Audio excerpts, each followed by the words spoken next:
Bienvenidos, fans of the hottest entertainment on the planet. I mean, Fuego here, and this is my Rapido Fuego review, which is basically what I like to call my out-of-theater reaction to the latest from A24. Yeah, but this is a little more on the mainstream side for A24, and it is entitled Eternity. And so full disclosure, I always at least intend to check out what A24 puts out, and they kind of have a stigma that they have cultivated over the years of just having, you know, very just off-center art house existential weirdness and whatever. But this is one of the more, if not most, mainstream and accessible sort of things that they have ever done. But regrettably, what that also entails is the fact that this is kind of drab and derivative and not particularly interesting, insanely predictable. And despite the fact that it boasts like a ton of acting talent, Miles Teller, Elizabeth Olsen, Divine, who just, well, not that Divine from the John Waters camp and everything, you know, rest peacefully, obviously.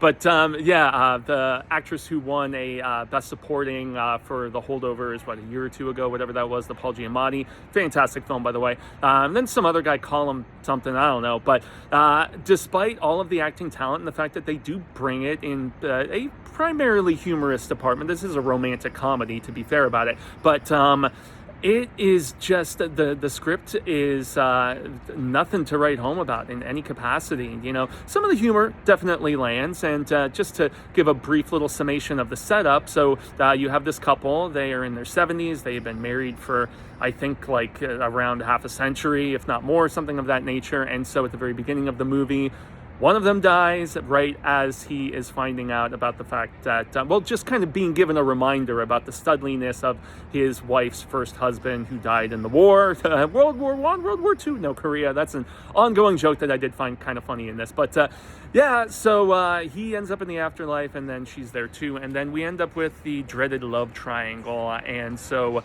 the first husband is there, played by, you know, the studly former military guy who passed. And then, you know, second husband who she then spent the predominance of her life with. And so having lived this sort of love triangle and all the pain that it endures, they played for laughs for the most part. But she is caught between who should she spend eternity with, her first love or the guys she spent most of her life with and everything. So it goes exactly where I thought it to, including the, oh my gosh, plot twist. Wow, what a decision on her part. So, I mean, there is some creativity with all of the different worlds that people can kind of choose to spend their eternity in. That was pretty amusing and stuff like that. But, I mean, this just felt uninspired and derivative and just did not do what I was hoping for, despite, you know, just the immense amount of talent, at least in front of the camera, involved. So this is definitely not a recommend for me, unfortunately, guys. Check out something else by A24.